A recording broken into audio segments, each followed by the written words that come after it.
Welcome home all. June 11th, 6:30 on a Thursday night. Thank you for being here as usual. And let's get things started off real quick. Not Trumpstein Award Day in the title. Today is day 105 of the Trump-Epstein war. There were a couple things though that I needed to point out before we get started onto more of the main component of the show tonight, talking about this weekend's UFC event at the White House and on the White House lawn, and what that is and why it is important. And I'm well beyond just bitching about stuff just because. I complain about something if it's significant and it has significance going forward for us as a people, and if it means something that is costing us or damaging us or hurting who we are as a people, as a country, as a nation. That's what my bitches and complaints are about. All right. So before we get to that, I wanted to point out, and I haven't done this explicitly, and for the record, I was real happy with what the other day was, the articles I was sharing, that reading from those articles from different sources. Again, read more than you listen. I cannot stress that enough. If you take nothing from my show, and again, I'm a show that you're actually watching and listening. So if I'm telling you that reading is more important, it's because it is more important, even if it means, well, let's put it this way. If you, a viewer right now, never watch this show again, never watch me again, but you took that time and energy and you read more quality literature and material, I'm 100% okay. I'm entirely happy. My views, likes, subscribes, all that horse shit, I don't give a shit if it means you're smarter by doing the things necessary to build your mind, build your brain. And I'm going to say it, listening is not the same as reading. Viewing is not the same as reading. It's a different form of intake for information or thought. But when it comes to good ideas, good thought process, the mechanism of language and reading it has additional benefits that you cannot get by simply listening to someone on a podcast, a show, a radio, whatever. You just can't. So I'm 100% okay if that's what you do or that's what you did. Even if you never went here again or you never came here again, you never listened to me again, but you read more, then I'm 100% okay. I'm 100% good. I will have felt like I did something significant if it meant you read more.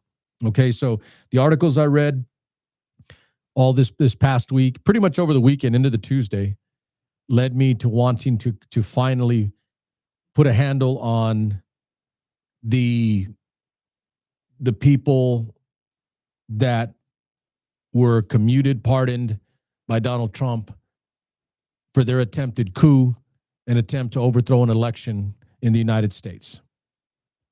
And I'll use his own words. If this kind of stuff were done at the beginning of this country, those people would have hung. They'd be hung for treason. But we're not like that anymore. Good or bad, we're not like that anymore. We don't do that. But they're traitors. They're traitors to this country. They tried to overthrow this government. And he's the one that incited them. He's the one that paid for them.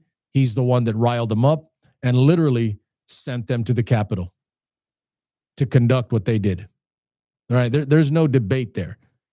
The only debate is if you're an idiot and you're in the MAGA cult and you try to find a way to make it not true, because he said it.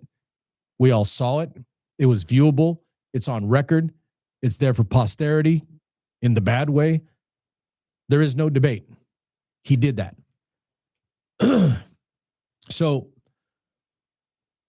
I wanted to finally, and again, there's way more, by the way. There is way more than I'm willing to do or could do in a show, a stream on YouTube, in terms of the people and the things that they've done, the pedophiles, the sex traffickers, the sexual assaulters. I can go on and on. There's some sick people. And he pardoned them. And they not just were pardoned, but they committed more crime after he pardoned them. That's all on him. And to an extent, that's all on you that vote for him. If you voted for him, that shit is on your hands. You may not care, but some of us do. But don't come preaching to me about let's take care of not allowing criminals to do crime and people committing crime and coming across the border committing crime. Yeah, we got crime right here in this country. Got pedophiles doing child sex trafficking and sex pornography with kids.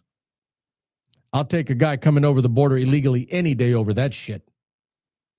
But hey, if you're in the cult, you're in the pedophile protection business. I get it, because you have a pedophile protection president.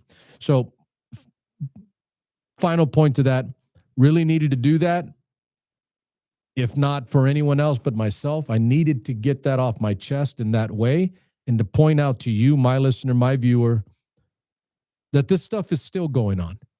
There are still January 6 traitors that are out there committing other crimes. There are still other people that I also named that Tuesday that Trump has pardoned, not just with January 6th, excuse me, not just with January 6th, but others that he just pardoned that are committing crimes as we speak, even now. The greatest criminal president in the history of this country, the greatest pedophile protector in the history of this country, for all the reasons I laid out on the Tuesday. If you didn't watch Tuesday's show, I highly recommend it. I don't say that very often, but I do here tonight, because you need to get that inserted into your mind and not removed and remembered. This is all going on as we speak right now, right in front of us in full view. And you can't become numb to it. You can't excuse it. You can't ignore it. You have to call it out. You have to say it. And then you have to hold people to account. Here's the reality. I've been saying this for a while now. I can't hold Donald Trump's fat ass to account. He's in the president's office. And there is nothing I can do to remove him or stop him from the crime and the bullshit that he pulls, the wars that he starts. Well, I'll never start another war. His words. And then he did it. So I can't do anything about him. But what we can do, holistically, generically, all of us in America, if we can't get him and we can't hold him to account, then we can hold those who are complicit with him to account. We could shame and name the people that are supporting him and the shit that he pulls. We can do that because they don't have the office of the presidency to protect them. They can't hide. They're a brother, a cousin, an uncle, a guy you know at work. Notice I says mostly guys because it's mostly guys. Mostly. And you name them and you put that on them. You hang it over their head like a sword of Damocles. You make them accountable for the shit this guy pulls. I've said this before. I'll say it here. Guy starts talking about Trump. You look him right in the eye and say, are you okay with grabbing women by the pussy? He has to answer yes or no. If he says no, then you ask him, then why is he supporting Donald Trump? Because he does. And then you can listen to him with the word salad and 5 pounds of it. And then maybe you get one asshole who just says yes because, you know, they know where it goes. They know that they're wrong, so they just try to be a smartass. My point, though, is that you put his crimes, his shit on them. You lie down with a pig, you come up dirty. That's the way it works. You make sure that they're dirty. That's what we can do in this country. So that was the Tuesday. Again, I highly recommend going back and watching. Gave some specific examples. Again, there's way too many to articulate and enumerate on one show. But I pointed out and specified with a handful of people that, again, this is not a debatable item. These are people that have done these things. They've already been convicted. They've already pled guilty. They've already paid for it in some way and are getting away with it in other ways. Okay, so again, not a debate, not an argument. These things were done. They're objectively true. They're provable. And now you have to make regular people that defend this shit because they're the reason Donald Trump's in office. It's regular people that voted for him. It isn't just his criminal friends because there's a lot of those, but it's regular people that voted for him. You have to hold them to account if you can't get to him. And that we can do. That we can do. Again, highly recommend going over the Tuesday again to at the very least, put forefront into your mind those individuals that Donald Trump has pardoned that have committed crimes. I mean, sick crimes, grave crimes, financial crimes to the tune of hundreds of millions, if not billions of dollars out of the American taxpayer dollar, out of regular people's checks and money and taxes. Okay, that's all there. So let's go forward. To start, I said that and posted or named in this beginning, the U.S. economy is cratering. It's a generality that I'm making as a statement because it is kind of an understood thing. And yes, I can spend a show, maybe I will do that too, spend a show just specifying what things cost more. That's easy. That's done a lot by, and my point is I don't want to do everything the same as everybody else does in all their other shows, right? I mean, that's there. I try to make it a little bit something different or more or other. So you're not getting the same old stuff. People coming up here bitching about gas prices and beef, et cetera. All true, by the way, all true. I'm just saying I don't want to just do that. If I have to, I will. Maybe I will. But my point is that the U.S. economy itself is in a bad spot. And again, not just for the obvious reasons. And I'm going to share a little bit of this tonight with you before we move on to the main component. We know that the economy is not great. Okay, we know, meaning we the people, like that. We the people know the economy is not great because we the people are the ones that have to pay the damn bills. We the people are the ones that see the gas prices. We the people are the ones that see the prices of beef, other commodities, other things. I have a small business. I haven't sold a home, as a realtor. I'm not a realtor, but I have a realty company. Not a lot of business going on right now. Not a lot of sales. You can say, oh, you're just a bad businessman. Yeah, I am. I'm a bad businessman. But no businessman is that bad to where people are just not buying houses right now. And anybody that's telling you the truth as a realtor or has a realty company will tell you the same damn thing. It's down.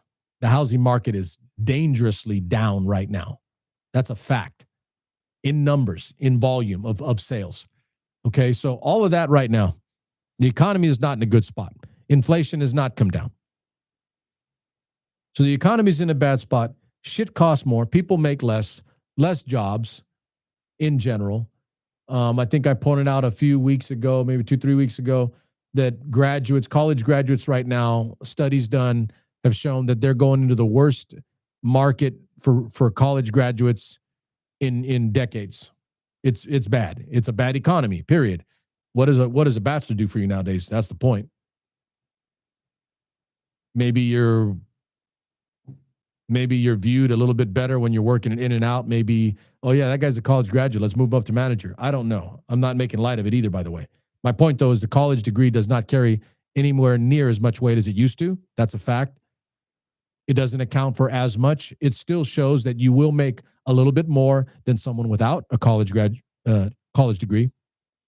But young people are honestly asking now, is it worth the cost to get a college degree if you're making just a little bit more than you would be without? And maybe if you get started and don't do 4 years of college, maybe you go 4 years to work for a company or some entity, some organization, then maybe you'd be making more anyway instead of spending the money on the 4 years and get 4 years of a head start.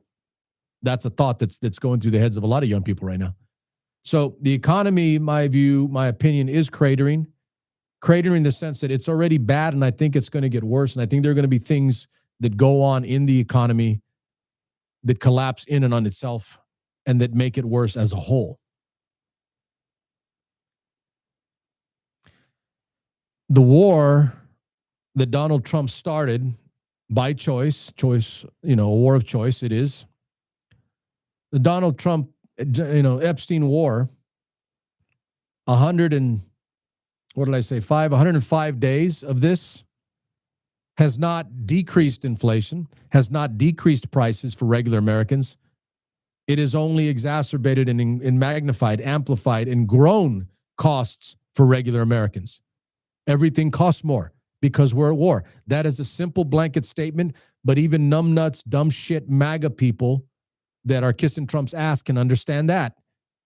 War, not good. War, not good for economy. If you're Cro-Magnon and roll out of the cave, ooh, war bad.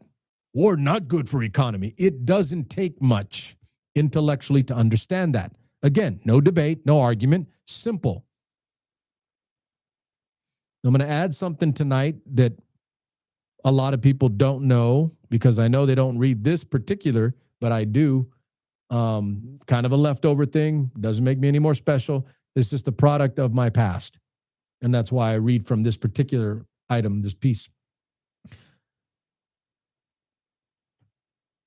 So my assertion / contention is that in addition to the problems that we have within the economy, the United States economy, as we speak right now, okay? And again, that's objectively visible and true, understandable, comprehensible. We can know these things. We know that this war is not good for our economy, period. We know that this war is not good for people, period. The overwhelming majority of this country is not for this war, period. I'm correct in all of that shit. No debate, no argument. It's easy to be right about arguments when you don't argue stupid shit. Argue valid points. Argue things that are objectively, visibly true. And you'll win your arguments and you'll sound cool, right? The sound doesn't matter to me. The facts matter to me.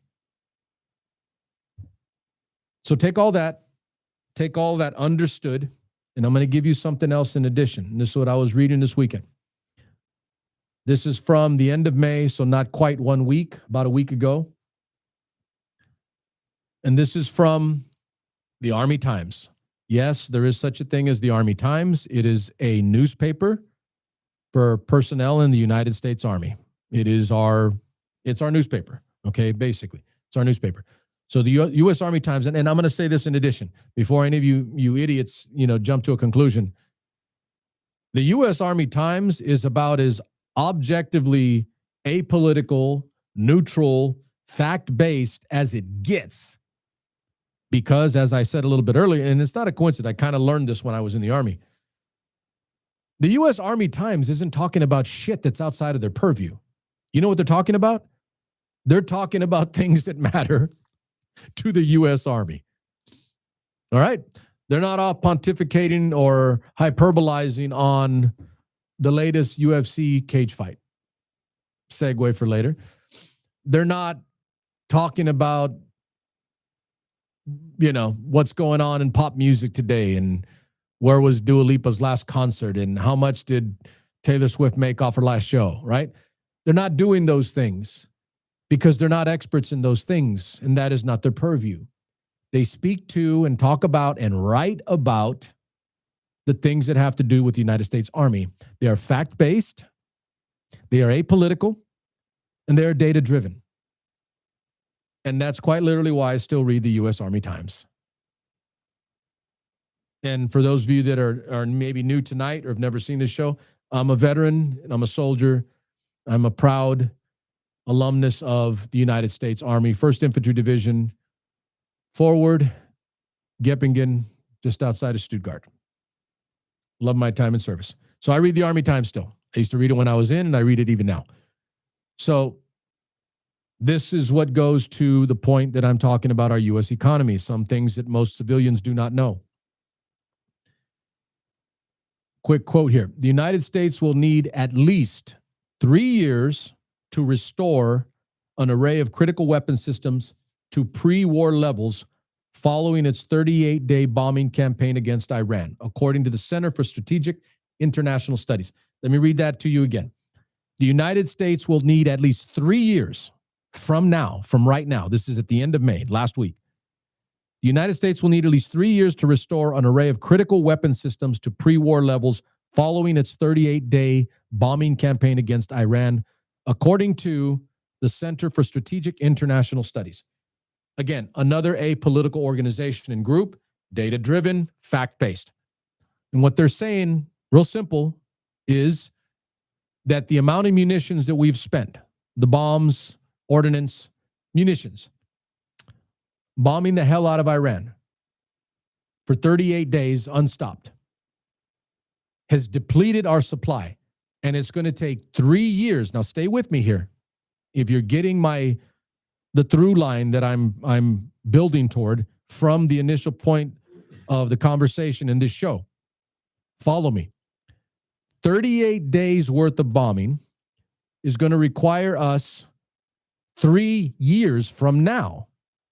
That's what just the 38 days. We're not saying we're going to start. Now we're starting more. Reminder, this came out last week. And we started again because Trump's brilliant and he's negotiating a deal. Yeah, you can laugh at that shit because it is funny. It's a joke. It is that much of a joke. 38 days from now is going to take us 3 years to replenish that supply to the pre-war level. What does that mean? That means readiness. That means we have what we need to conduct operations. Right now, we do not. If we had to engage in an actual war, a real war, that was something that we should be in because maybe we were attacked or it's something that was done and we're defending ourselves, then we don't have that supply. It's gone because of the Epstein war. 38 days worth of munitions are gone. It's going to take us 3 years to replace them. Stay with me now. The through line's coming. 3 years to replace that. And what does that mean for the American people? Why am I bringing this to you? Why am I talking about it? Because 3 years of munitions replacement means money. More money. Out of an economy that is already reeling and cratering from this war. Ladies and gentlemen, wars cost.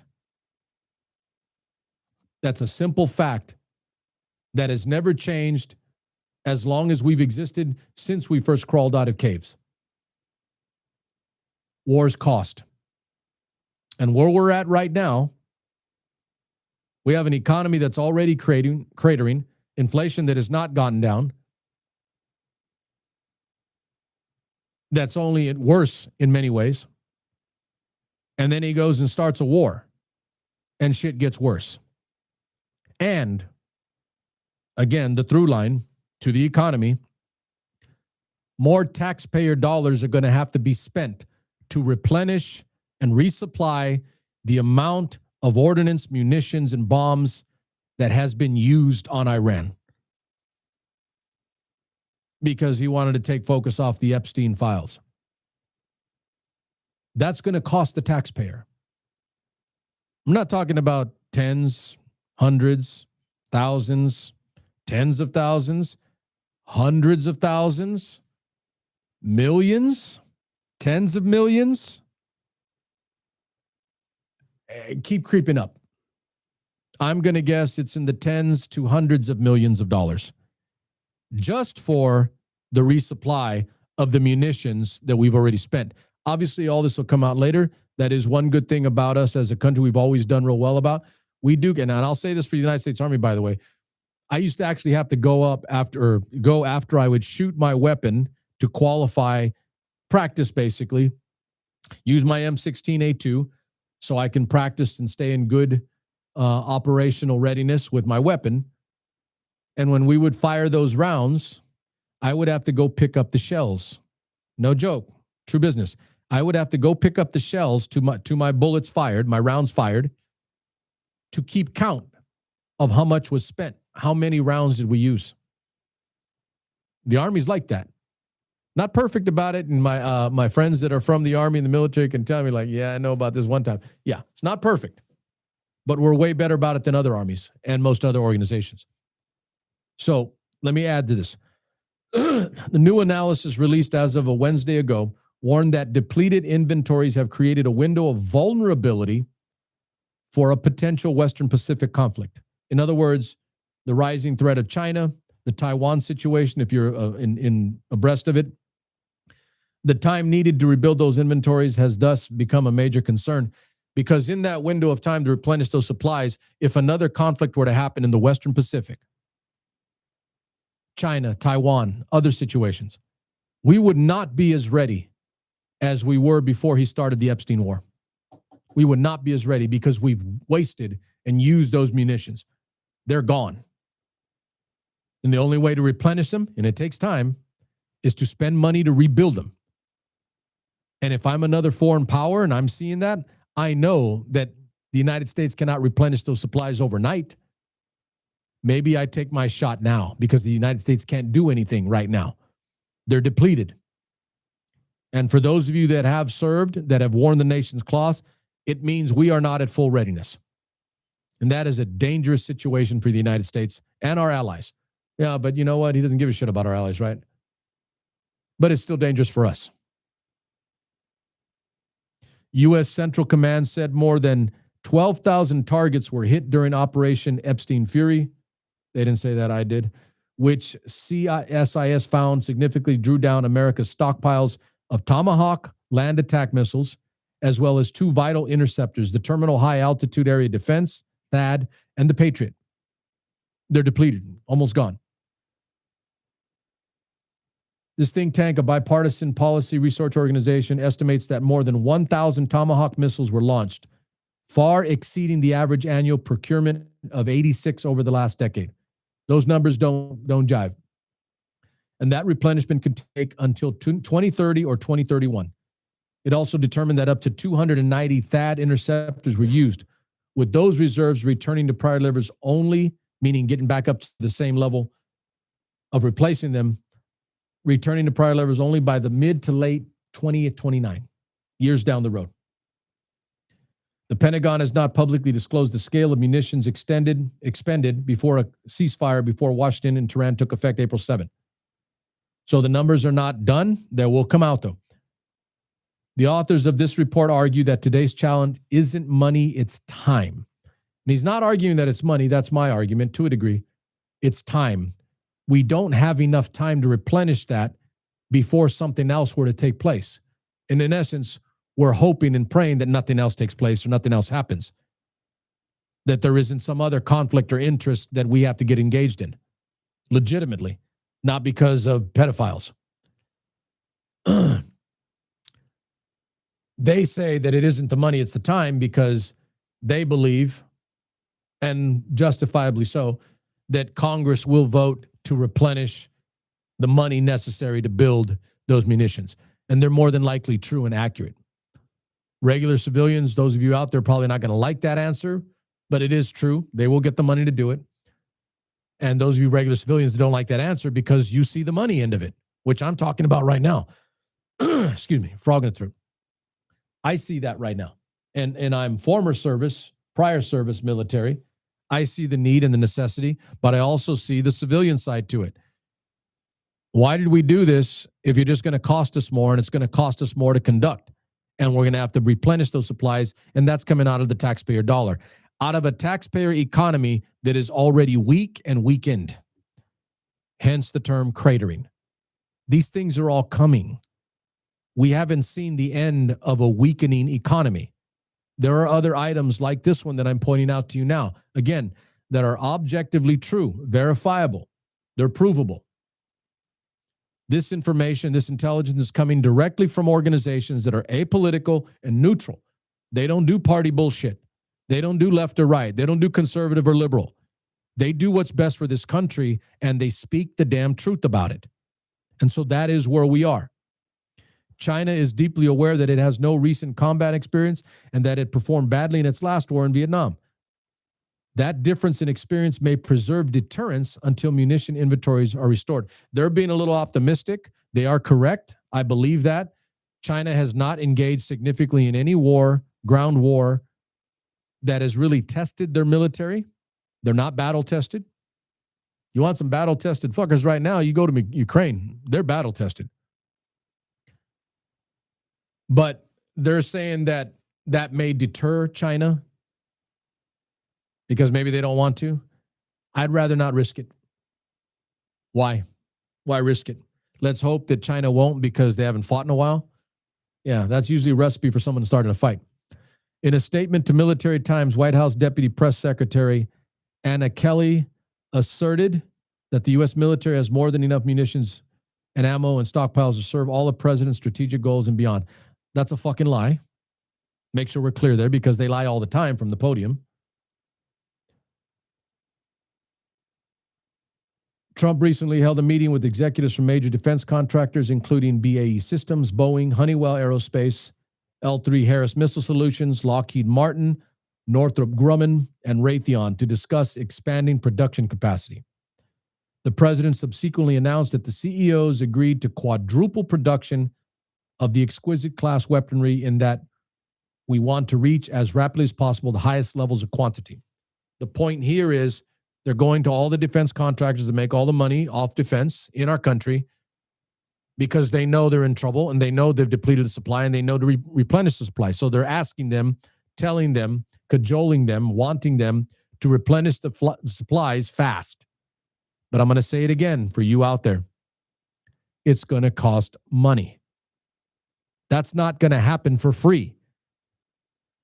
The defense contractor industry, the defense industrial base that General Eisenhower, President Eisenhower warned a long time ago, they don't work for free. It's going to cost us a lot. And so that's evidence that it's going on. Hey, they're going to replenish supplies, but we're replenishing supplies that we never had to exhaust and put us in operational readiness danger where we are now. And again, lastly, to all of you, my regular followers out there that are not maybe military, it's going to cost this economy more money. It's going to cost taxpayers more money on top of the shit show that we already have for an economy. Numbnuts Secretary Pete Hegseth, who has conceded that replenishing the Pentagon's arsenal will take months and years, depending on the system in question, emphasized on Wednesday that the process is already underway. Of course, it's underway. But again, it's going to cost us more money. If anything, I'm providing you with the evidence that they're going to hit us, the taxpayer, for more. They want more. I'm pointing out to you, they're already having these meetings. They're telling you it's going to be replenished. How does it get replenished? Taxpayer dollars. Defense manufacturers are investing in new plants and new manufacturing, new production lines so that we're getting weapons faster than ever, Hegseth said during a cabinet meeting at the White House. And lastly, to that point, what does that mean? It means it's going to cost taxpayers more money. Let me put a wrap and a bow on that so that we're clear. The economy as you know it as a civilian, as a regular person, is bad. It's great for Wall Street investors and people that have a fuck ton of money already. They're fine. They're great. Wall Street. Main Street, not so good. And we're going to be paying more. So the economy for regular Americans, Main Street Americans, is shit. Economy for Wall Street and wealthy people, booming. Awesome. Great for them. Bad for the rest of us. And on top of that, they're going to keep coming back and the amounts are going to triple and quadruple. Their words for speed, because that speed means more money to all of those defense contractors. Because I'm going to say it again. Those defense contractors, ladies and gentlemen, do not work for free. They will create, they will build, they will produce, and it's going to cost you, the American taxpayer, more money in an economy that is already a shit show. Be prepared because it's going to get worse. You can quote me on that today, June 11th, 2026. It's going to get worse. Let's move on. That is from the Army Times. Let me credit that art. This was from an article by Tanya Nuri, N-O-U-R-Y. It's easy to get a hold of. Again, the Army Times, Tanya Nuri, T-A-N-Y-A, N-O-U-R-Y, from Wednesday, May 27th. U.S. munitions depleted by Iran war will take years to restore, the analysis finds. All factual, all true. Don't listen to MAGA nuts because they don't know what the fuck they're talking about. And lastly, for tonight, I've kind of skirted this and not said anything about it. In some ways, I just don't want to acknowledge it. I don't even want to believe that it's actually taking place, that it's happening, but it is. And I'm being facetious here, but let me start with this. The fact that our house, the people's house, the White House, and let me double down and reiterate that point. The White House is our house. Keeping in line with our earlier point from a few minutes ago, The White House is our taxpayer-paid house. The White House does not belong to a president of the United States. That fucker just is there, not even renting. It's not even a rental. The president gets to use the White House because it is a product of and service to the American people. That is our house. The occupant of that house every 4 years is there because we put them there. They don't own the fucking house. It's not their house. But this fat orange sack of shit treats it like it's his house. So if he wants to tear off the lawn, he wants to destroy the East Wing, he should not be able to. I say should, right? And then it gets done anyway. My point in saying this to you is, it's our house. He's a fucking squatter that came in and started tearing down walls and doing whatever the hell he wanted to it. It's not his house. It's our house. And that is where I begin my premise for this part of the show tonight. I have a monumentally hard time. I have a monumentally very specific choice of wording, by the way. A monumentally hard time, a monumentally big problem with the fact that he tore up the lawn and he's putting a cage on that lawn for entertainment on his birthday and saying it's a celebration of America. Yeah, right. It's a celebration of himself. Idolater. I'm amazed at you people those of you that consider yourself religious, but that suck at his fat orange tit. Fat golden idol. Amazed at you. That you can call yourself people of Christ and worship at this fat sack of shit's toe. So, to begin, again, someone like me, it isn't just because I don't like Donald Trump. I don't like Donald Trump. He's a piece of shit. But I can actually separate fact from fiction or emotion from logic. And in this case, it's extremely easy. With the scalpel. With the scalpel, I can slice away my emotion for the logic and the objectively true. The White House is the people's house. The White House was built by taxpayer dollars. The White House exists because of the taxpayer and taxpayer dollars. Those are all facts. Those are all true. The occupant of the White House, a president, any president, by the way, any president, is not the owner of said house. They don't own that house. It doesn't belong to them. They're living there for a time while they're supposed to be doing the job. So let's get into some particulars in addition. So I'm starting with that premise so that you're all clear, so everybody knows where I'm at. You can be against where I'm at. I don't give a shit. But I'm right. And it's not a debate. Again, not an argument. I'm presenting you irrefutable facts. Those of you that watch my show consistently, family, friends, those of you that do, as I've said before with most of the stuff that I present to you, I'm presenting you fact and truth. And I want you to use those facts and truths in your arguments and in your beliefs and in your dialogue, your diction, your arguments with Trump nuts or anybody.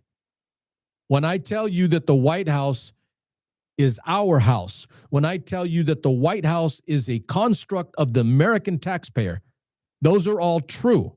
When I tell you that Donald Trump does not own the fucking White House, he does not own the lawn on which that White House exists. Those are all objective truths.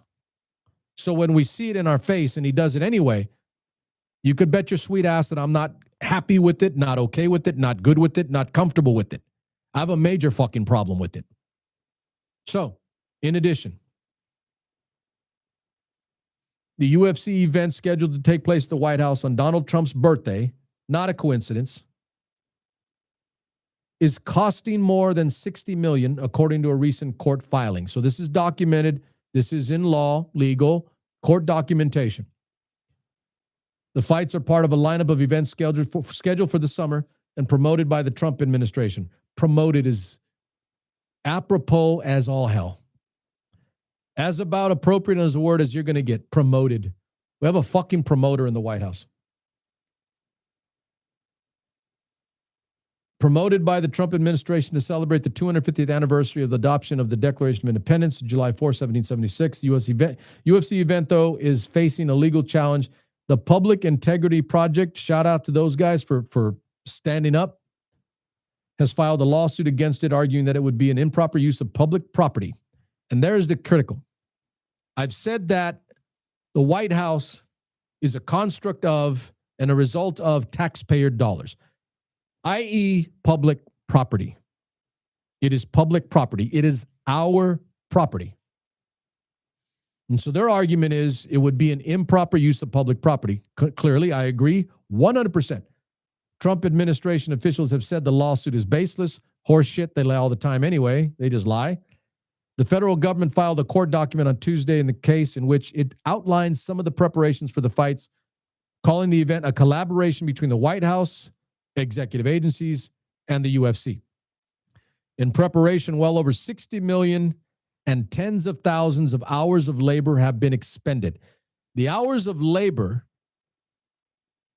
that they're talking about are from government employees. Our taxpayer dollars are paying them to work on this shit. More than 4,000 spectators are expected to attend on the South Lawn, including, and more than 120,000 visitors are expected to watch from the Ellipse. You know, the Ellipse, where the lard-ass in chief sent the Capitol rioting traitors to the Capitol from the Ellipse. More than 7 federal government agencies have allocated significant resource and manpower. This is all documented and all true as of today for the event, including the Department of the Interior, the Department of Homeland Security, Federal Aviation Administration. The UFC is funding and paying for this entire event, a White House official said. Again, a fucking lie. We know they lie. And I don't think for one goddamn second that Dana White and the UFC are going to pay for all of this. They're not. What they'll probably do is pay for some. We'll pay for the rest, all of it, the majority of it. And then Dana White and Donald Trump would come back and say that Dana White paid for everything because he's such a great guy. Horse shit. Not a great guy. Another fat, old, fucking white guy, rich, that's using our property to enrich himself, because Dana White did explicitly say this was an investment in marketing. That's a quote. That is a quote from Dana White himself, that this UFC event, excuse me, is an investment in marketing and branding. His words. So he's calling it what it is, an investment in marketing and branding.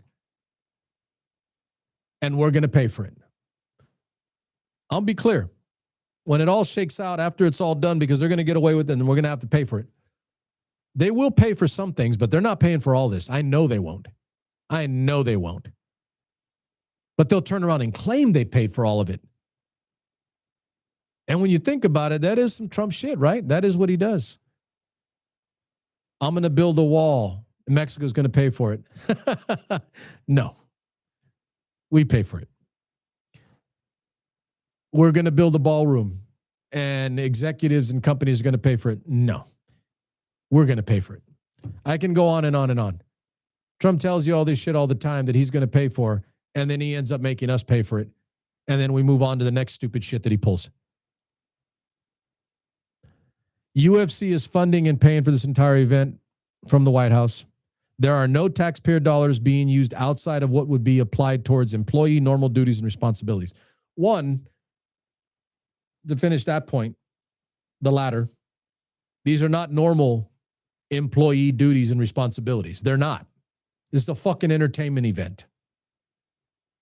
That is not what government employees should be spending their time on. What our taxpayer dollars should be paying those government employees for. One, eliminate the bullshit, eliminate the stupidity. That's one. And then two, back to the early point, they're saying that there are no taxpayer dollars being used outside of what would be those applied normal duties and responsibilities. That remains to be seen. As with most things in the Trump era and with him in general, they say something up front. You kind of listen. We debate and argue. Some of us say they're lying and they're bullshitting. The Trump MAGA cult member, bootlicker, ass kissers are saying, no, he's saying they're not. And then it happens. Then we get past and we find out that, yeah, in fact, he did lie again. So as I've done over the last half year since we've been back on air for a first time in a while, is I'm assuming up front that he's going to lie. I don't even get into that back and forth bullshit. I don't want to. It's a waste of time and energy. I'm assuming that Trump is lying. And when you begin with that premise and when you filter what he says, the shit that comes out of his mouth, and you filter through that prism, you're probably going to end up with the truth. You'll know that he's lying and follow the path to where the money's going. And you'll see that, one, the taxpayer is getting fleeced and screwed over, or two, he's making money, or both. Which, during this Trump presidency, especially this one, even more so than the first, seems to be the case more often than not, almost all the damn time. American taxpayer dollars are used, American taxpayers lose, and he is making money somewhere. Last point. Not last point, but one of the points. When this was announced, when this was done, Donald Trump, him and his family, Donald Trump, the president, by the way, that shouldn't be involved in any of this bullshit, that should not be investing, that should not be involved financially in anything, conflict of interest like you can't imagine, invested in the UFC parent company, invested money in the UFC parent company. I can't, the corruption, and I haven't used the word up until minute whatever, the corruption is not just on full display. It's open, blatant, in your face, and go fuck your mother.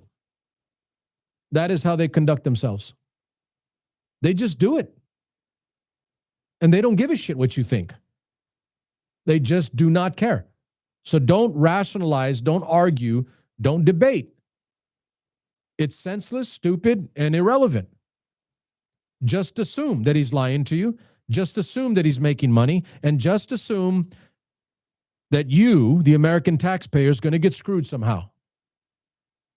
Because to this point and going forward for this next couple of shit years that we've got with this sack of shit, if he doesn't croak first, God willing, yeah, I said it, we're stuck with this, and this is what we have to deal with. The UFC has previously told media outlets that it is covering the full production price tag. As I said earlier, Dana White, President and Chief Executive Officer of the UFC, previously told Time that the company expects to lose around $30 million on the event. I doubt it. Maybe on the event, watch this. This is another way they do this. They may lose it here, and then they'll publicize it, amplify that. Look, we lost money. Oh, we're so good. We're nice people. We did it for the American taxpayer. And then some other way, he's hooking them up with money, probably through a crypto exchange, because there is a crypto company that is involved with this fight. And they're shady as all hell, unregulated, doing whatever the hell they want. Money's being moved. You can't see it because it's not traceable. So I don't doubt that in some way they are going to make money, but they're going to tell us that they lost it because it looks good while they're making money on the back end because you don't follow it close enough. Only 16% of Americans support the fights being held on the White House grounds. Thank God for small favors. Thank God for rational people. Thank God for honest Americans. Thank God even for the Trump nuts that clearly, because 16% is a fraction. There are Trump nuts that voted for him, okay? But 16%? That's a crazy number. But even 16% believe that it's okay. I guess tacky and low class has no bottom. 46% of Americans say they thought that holding the fights was inappropriate. And that's an understatement. That's being nice. It's not just inappropriate. It is corrupt. I think it's illegal. I would argue, and I think it can be one, that it is an illegal action, using public property for entertainment, let alone the non-illegal, but the tacky, the low class. I saw one comment on it, and I'm going to use this because I can use this. I saw one comment that said they might as well start rolling trailers out on the White House lawn. And I laughed my ass off. Okay. Yeah, look, there's some racial shit there, trailer trash. But I grew up in a trailer, and I'm brown. So you don't have to be white to be trailer trash. You can be all colors. So I thought that was hysterical. But again, it speaks to the point that it's beneath us as a country. It's beneath us as a people. It's tacky. It's low class. It's literally some end of Roman Empire shit. Feed them to the lions and give us some entertainment. Give me some bread and circuses. This is literally where we are. We're that tacky. We're that low. No decorum, no class, no style, no reserve. And for those of you that are out there that understand the word, no fucking vergüenza. If you don't speak Spanish, you know that word. I've said it before on one of my shows. It translates roughly, depending on the use and the idiom, roughly the use of it. Vergüenza means some shame, embarrassment, class, depending on how you use it. But to have no vergüenza, sin vergüenza, means you have no class, you have no shame, you have no embarrassment. I've got more, but watch this. I'm dropping my pen, not quite the mic because it won't drop. It's suspended. And I'm going to finish there. For those of you out there, my show for the thinking Mexican and the thinking American in general, all of you, don't have to be Mexican to watch my show, and not all that watch my show are Mexican. Got others. But I'm going to use that word because I love the word. I learned that word early in my grandparents' house, both sides. Learned it from my father and my mother. Sin vergüenza, traes vergüenza. To have shame, to have class, style. Sin vergüenza means to not have those things, an absence of. A UFC cage fight on the White House lawn. Public property, our lawn, the people's lawn. Sin vergüenza. You fat orange sack of shit. You've corrupted and infected every aspect of what we are, who we are, what made us great, what we are that could be great. Donald Trump, sin vergüenza. You have none. You're beneath. You're lower than the pond scum. I will not watch that shit, and I hope others will not watch either. I hope others will not watch. Teach them a lesson. Send a lesson. Let me finish here. Let's start taking our country back by saying fuck you to the bullshit he pulls and the crap that he wants you to be on board with. How about that? That's about as all-American as it gets from the beginning of this country and its founding fucking principles. I've cursed a few times tonight, but I'm going to say this going back to 1776. This abomination and heresy that they're saying is for our nation's 250th birthday. You know what those guys would have said? Those dudes back then? They would have given you a big finger and a fuck you. They would have threw your shit into the fucking Boston Harbor, your tea. They would have fought back. They would have shot at you. They would have taken your red coat and shoved it up your ass. That's what America is. That is why we're here. That is how we started. Those are the reasons why we exist. Those are the reasons why we got past a war and survived and built a country. The greatest country the world has ever seen. In trouble right now, but still that. I'm going with founding principles and using a little bit of Mexican flavor. I'm that big bowl of New England clam chowder, adding a little bit of pepper. I give you the spice, baby. Sin vergüenza, this fucking president and this administration and the people that support him. Sin vergüenza. You have no class. You have no shame. You're fucking embarrassing us in the eyes of the world. That is what UFC on the White House lawn is. And again, you have agency here. Don't watch. Don't support his shit. Don't support the people that support him.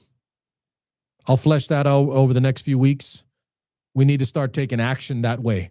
We have agency. There are things we can do to take this fucking country back. It's about time we started.